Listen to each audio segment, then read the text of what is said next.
All right. Hey, coaches, welcome to the Build Your Life Coaching Biz podcast. I am so excited for our guest speaker that we have today, Fred Williams. He is a therapist. He is local in the city with me of St. Louis. Fred, you are our first therapist on the show. So that's Exciting. it. And I'm honored. It's a privilege. It is. And I have a feeling we probably have some therapists in the audience who are either like maybe looking to transition into becoming a life coach or incorporating coaching into their therapy practice like you do. So I'm really excited that you're here today and that you're going to talk about this really important topic with us. Absolutely excited to be here. Thanks for having me, Krista. Yeah. Okay, guys. So I just want to quickly introduce you to Fred. I'll tell you guys how I know Fred, and then I'm going to have Fred introduce himself, and then we're going to dive right into our topic today of self-regulation. So I met Fred a couple months ago at a networking meeting, but it wasn't like your average networking meeting. It was for like spiritual entrepreneurs. It was at this business called Sage Skincare, and we first did a cacao ceremony, and then we did the networking following that, and that's when I met Fred, and his energy just really stood out to me, and I was like, oh my gosh, I have to get to know this person. And so Fred and I have been hanging out for the past couple months and just like getting to know each other better. And I've just so been enjoying listening to how he approaches therapy. It's a much more like holistic, I feel like alternative way of doing therapy than the kind of more like traditional strict way. And Fred can tell you all about it. But yeah, he just has a really unique approach to therapy. He's an amazing person, has accomplished so much in his life already, has a fascinating life story. So, Fred, I want to hand it over to you. And if you could go ahead and introduce yourself to our audience and just tell them a little bit more about who you are and how you came to become this amazing therapist that you are. So my name's Fred Williams, and I am a counselor, psychotherapist, whatever you choose to call it. There's so many words, they all mean the same thing. My practice is located in Clayton, Missouri, and this is actually my second career. Prior to this, I was in sales where I traveled a lot and there was a lot of stress. There was just a lot, and I did not handle that stress well. And instead of finding healthy ways to self-regulate, I chose all the bad ones, like neglecting myself, not eating properly, drinking in excess. And eventually I saw a therapist, and it was so transformational for me that it made me want to become one. So fast forward about 5 years later, here I am, running my own practice, and I primarily see teenage boys and men, but I do have a few women clients treating anything from depression to anxiety to just burnout and life transitions to grief. And I approach therapy in a very simple way. I tell my clients I believe that all the answers, wisdom, and knowledge that you need to navigate your life are within you, and all the answers, wisdom, and knowledge that I need to navigate my life are within me. And my job here is to ask open-ended questions, reflect to you back meaning, feeling, content, just what I'm hearing and seeing out of you, and help to pull those answers out of you that so that you can take action to better your life. People may want to help you and give you ideas and things that you can do, but no one knows all the things that go into your life better than you. So you're the expert on you. So when it comes to making decisions on your life, no one can possibly know better what to do next than you. Yeah, I couldn't agree more with you. And I mean, just there's so many concepts that you just shared that are very, similar to life coaching and what I teach my students. And so that's why I just really appreciate your approach. And I guess technically you do and you can diagnose people, right? Yes, but Okay. since I'm private pay and I don't accept insurance, so I try not to focus on the problem and get people towards taking action. Yeah.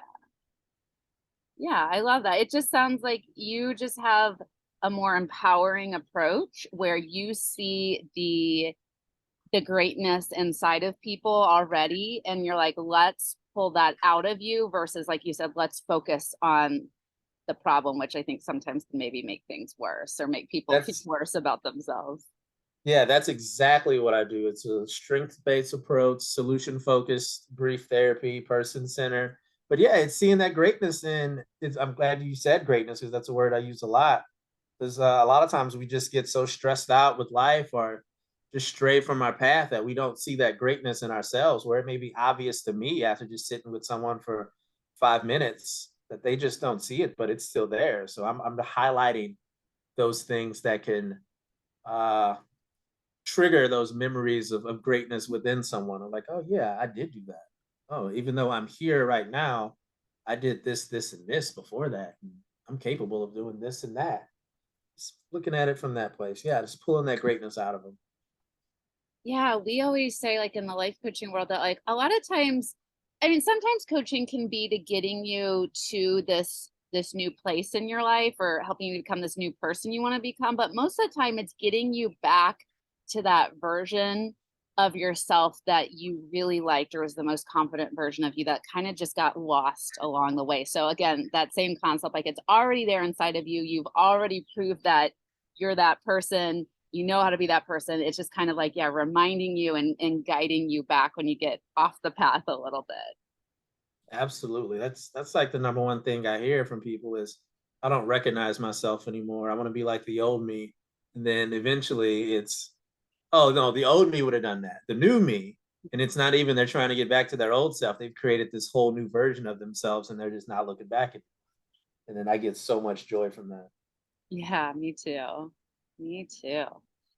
Okay, so our topic today is self-regulation, and this seems to be kind of like a keynote topic for you because you do a lot of public speaking, and you've sent me some of your past interviews that I've gone to watch, and this seems like this is kind of like a reoccurring topic that you speak about a lot, right? Yeah, I just think it's so important. I mean, it hits close to home to me.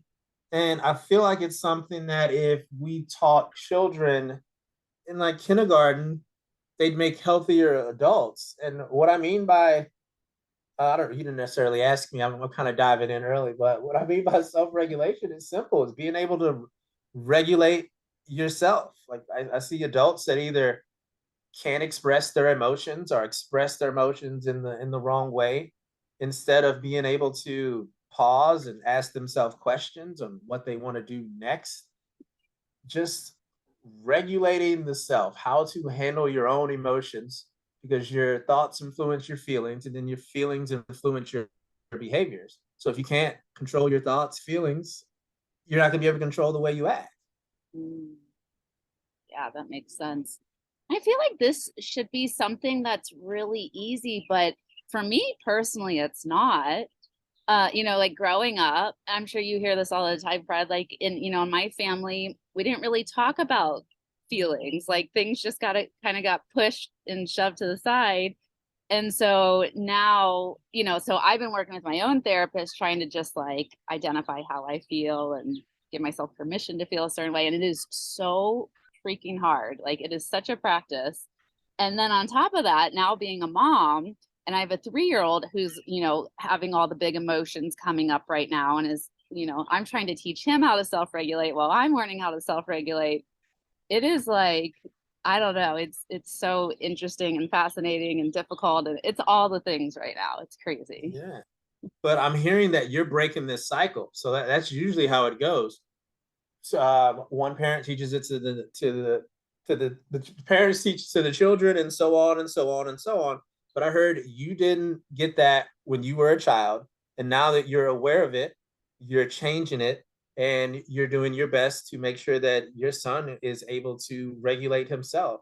So, congratulations on taking that first step on just breaking generational curses or just cycles that are just handed down from generation to generation. Yeah, thank you. I really appreciate that. And I had a really great childhood. You're growing up, and I, love and adore my parents. But I think every person has that thing like, oh, when I have kids, I'm going to do this differently with them. And that's, yeah, one of Mhm. the promises that I've made to Lincoln is that I do want to especially him being a boy as well. And like you said, you work with a lot of male clients, and we do live in a world that, we shut down emotions for men and don't give them safe spaces to feel and process that. And I think that's what contributes to a lot of the world's problems. And so I want to be really proactive with him and just teaching him about his emotions in a way that I wasn't. And so that way, when he gets to my age, like it's simple. It's easy for him to self-regulate, and it's a no-brainer because he's been practicing his whole life.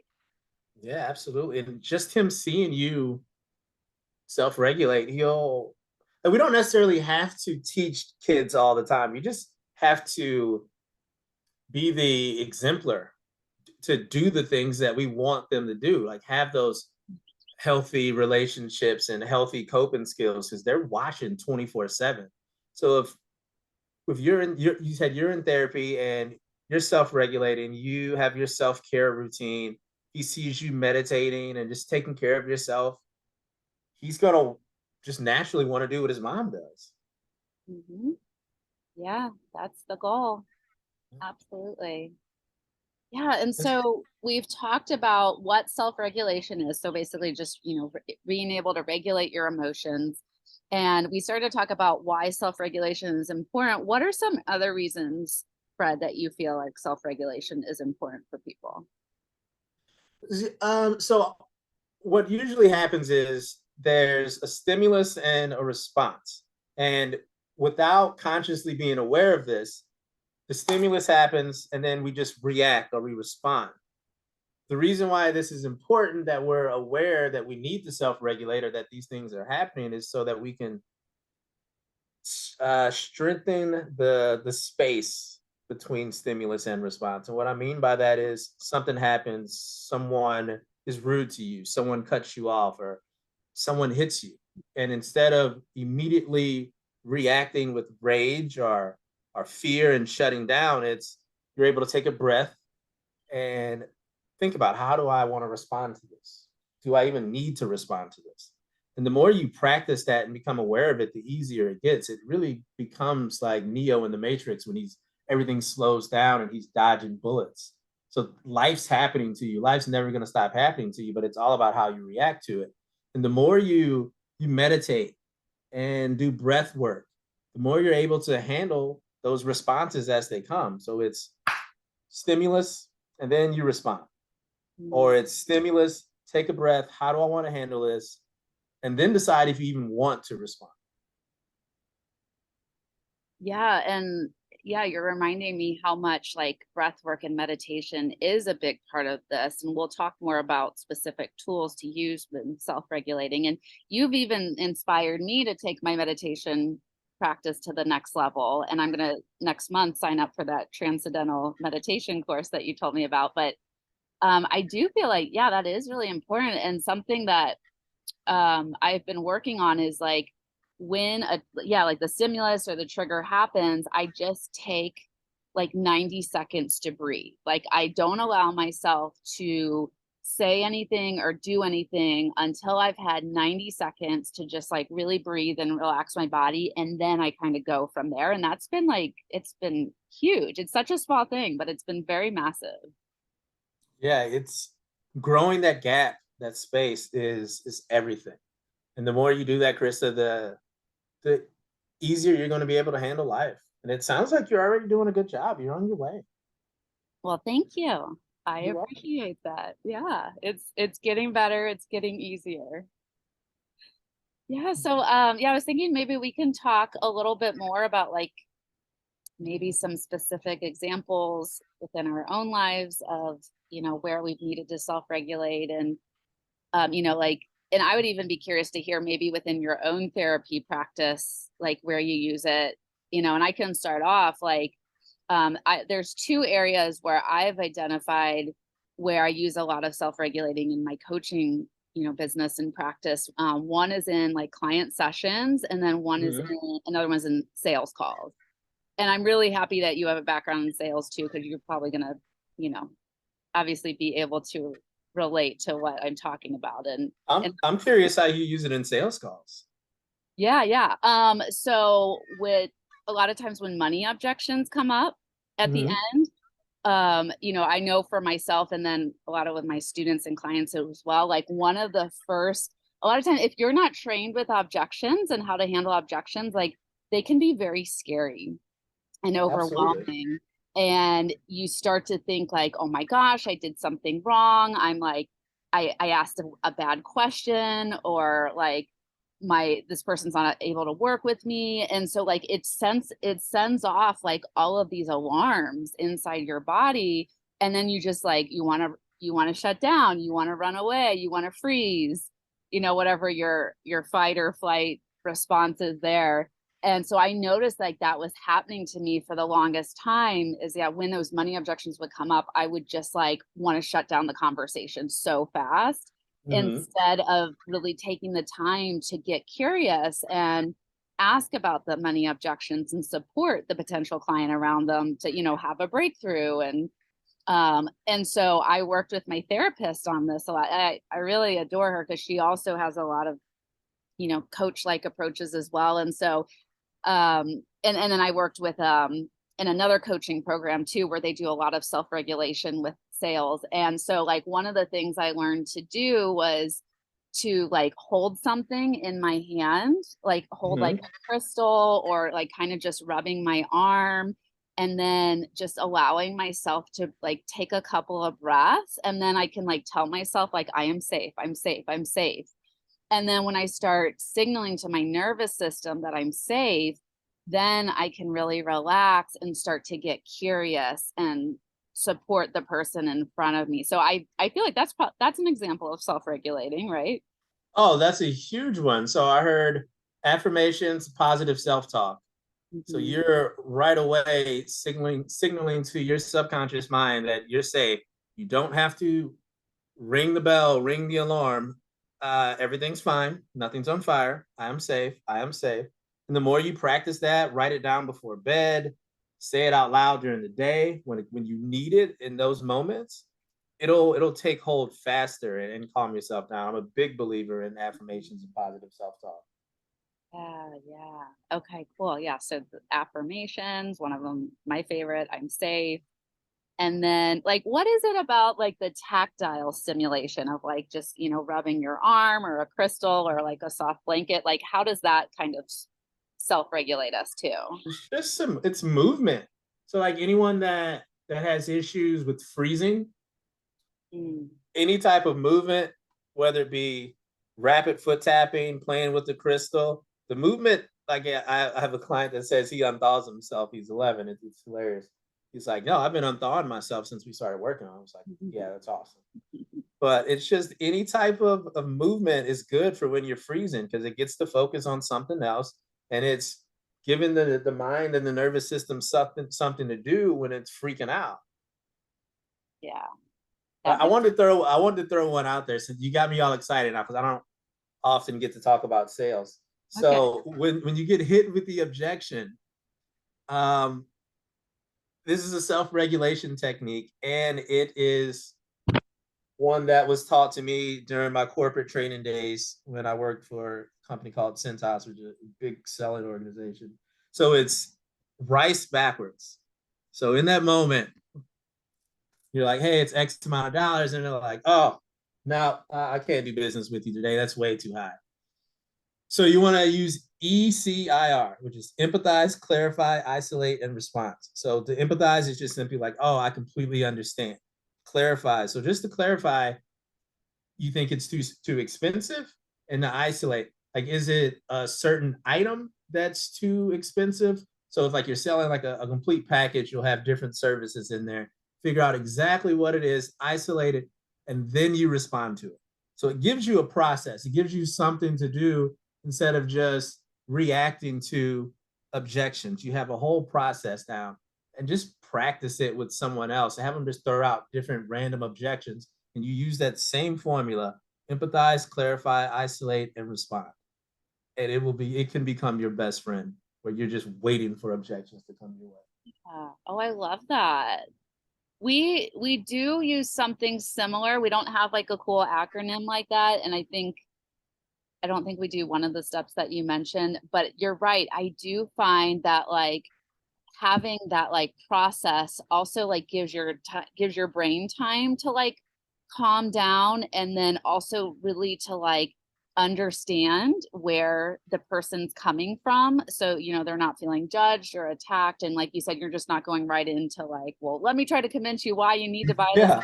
and why we need to work together. And so I didn't even think about that kind of as also like a self-regulation tool. But yeah, that's something we teach inside our Born to Coach Training Academy, like um just how to really like hear and acknowledge the objection first, and be with it, empathize with it. Like you said, like one of my favorite things is saying like, yeah, I totally understand and get that this is a big investment, and that, you've never worked with a life coach before. And I remember the first time I was, deciding to work with a life coach, and it was very intimidating, like, right. Like just kind of letting the person know you understand where they're coming from, and then just getting curious and asking more questions, asking permission, like, can I ask you, I heard a couple things there, can I ask you some more questions around that? And then I always say like just kind of go into coach mode, because I know you and I have talked about this too, of like coaches and therapists like literally can make the best salespeople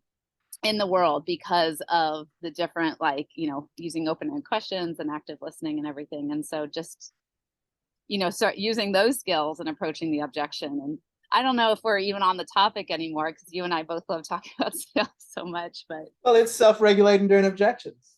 yeah. Just having a formula and a plan in place, which is going to help you stay calm in the moment Yeah. and be your best you and give it your best go to get the business. If you don't get it, you don't get it, but at least you gave it your all. Absolutely. Absolutely. Okay. So the other time where I've noticed that, either for myself or like my students, where self-regulation is needed is usually like when you're in a coaching session with a client. And a lot of times, and we teach this in the academy, that a lot of times, sometimes your client can bring topics up that trigger you, and that you may have like unprocessed or unhealed emotions around. And in the moment you're going to have to decide what to do with that, right? Like if someone's paying you really well, like you can't just be like, oh my gosh, I'm so sorry, I can't talk about this. Like you're going to have to quickly self-regulate, so that way you can still stay present and be there for the client in the moment. So I'm curious if you have like more thoughts around that, Fred. Yeah, we call it countertransference, and it happens. So the client can be talking about something that deeply triggers me. Like maybe they're sharing something that happened in their childhood that happened in mine, and then all of a sudden I'm a little dysregulated. And so what I do is the same way as if a client came into my office already dysregulated, 4-7-8 breathing technique. Inhale for 4, hold for 7, blow out for 8. I mean, it may be a little awkward doing that in the middle of the session, but if you really get to that point where you're really triggered and it's right there, I'd rather look a little weird breathing than to just let myself come completely unglued. Yeah. So, and I mean, so I just threw out 4-7-8 breathing technique, and what that is in through the nose for 4, hold it for 7, and then blow out for 8. And I do that with all my clients. And then I had a client this morning before he left. We sat here and we meditated for 10 minutes. It's cool to get him in the habit. Like, all right, come in, sit down. All right, 4-7-8 breathing technique. All right, now let's talk. And at the end, if we have some time, we'll meditate for 5 to 10 minutes. Because I found that I'll ask clients to do it outside of here, and some of them do it and they take off, and some of them don't. So if I get them in the habit of spending a little time in here with me, that repetition starts to set in, where then they want to do it outside of here. It becomes a practice, a habit, or a ritual. That's so powerful to practice with them, show them what it looks like, and give them those tools during your session, and then they can take that with them after the session and use it for the rest of their life. Yeah, because the more you do it when you don't need it, when you're practicing from baseline, when you need it to call when you need to call upon it, it sets in that much faster. So like, oh, my therapist taught me about breathing yesterday, and I have a panic attack tomorrow. the breathing exercise may not be as powerful as if as though, let's say, instead of me doing it for an entire week and then I have a panic attack, it's top of mind. I can do it and I can calm myself down much faster. Does that make sense? Hmm. Absolutely. Okay. Absolutely. Yeah, as you were talking, an example came up for me of like, I think it was just last week when I had to do some self-regulating on a client call. And it was a sample coaching session that I was doing with this woman that's trying to figure out if she, wants to hire me or not. And her, in the beginning of the session, like her voice got really loud and her energy started to get really intense. And like she just Mhm. had some like emotion coming up. And I just wasn't expecting it. It was like out of left field. And I felt myself like start to shut down. Like it just felt very intense. A lot of coaches and therapists are sensitive and we're empaths and we feel everything very deeply. And there was a part of my brain that was like, oh my gosh, like, is she yelling at me right now? Did I do something wrong? And like I said, I started to get scared. I started to shut down. And so, yeah, I just like tried to keep my body relaxed. I just started breathing and I just like, found something to like stroke and keep me present. And then I started to feel myself, like 30 seconds, a minute, start to calm down. And then I was able to refocus back on her. And I don't even think she knew any of this was going on. Nice. Um, and yeah, it was really good because then we had a really powerful session and had it, she got some amazing breakthroughs. But like in that moment, I was like, oh my gosh, am I going to be able to coach her? This is so intense. I don't know if we're a good fit. And so, like, yeah, having those tools in the moment was just really, really powerful and helpful for me. Yeah, so the woman getting loud was the stimulus, and you took your time and you, like you said, you stroked something and you took a few breaths, and then you responded. A perfect example. Yeah, yeah, because a lot of our clients' emotions are right. They're going to come up in session, Mhm. and we have to learn how to work with those emotions, hold space for those emotions. And it's definitely a practice. And it's something that we teach with the ICF core competencies. It's core competency 5 maintains presence. And the coach needs to be able to confidently work with strong emotions with their clients. And I know, it's probably the same for therapists of like, your client wants to know that they can safely bring their stuff to the session and that you can be with it, you can hold space for it, get curious, work with it, and that you're not going to shut down or judge them or run away or anything like that. Yeah, you and I are the model. So if we bring a regulated nervous system to session, it keeps them calm because they're coming with all this anxiety. And if they're dysregulated, they need a calming example to look at and to imitate.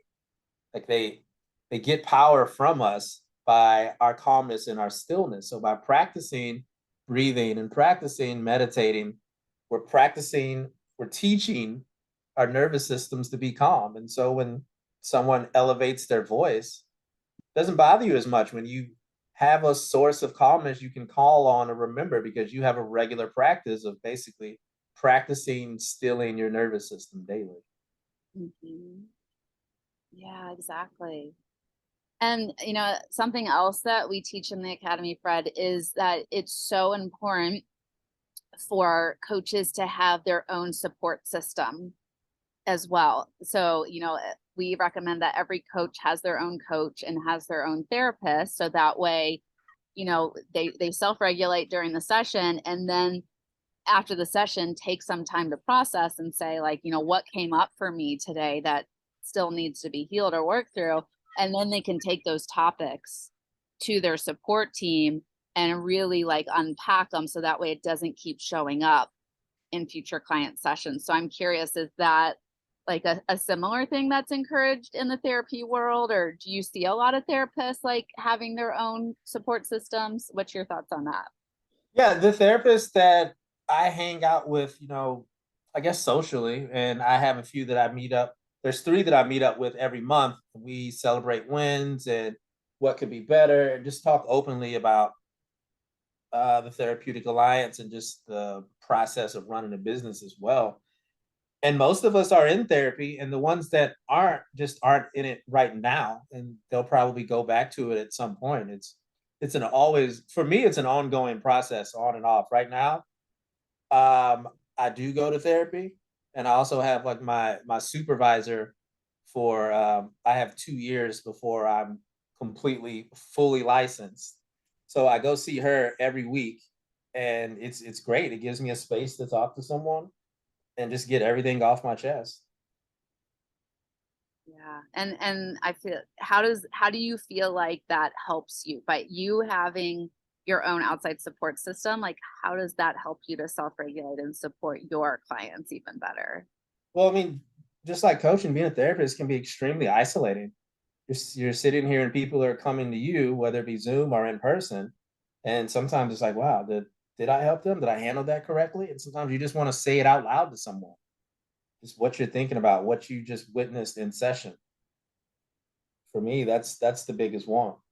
And maybe they're like, oh, maybe I would have handled it differently. I'm like, no, that sounds good. That's usually what I'm looking for. I don't even necessarily need the person to say anything back all the time. I just like being able to talk all out with someone in the room. Yeah.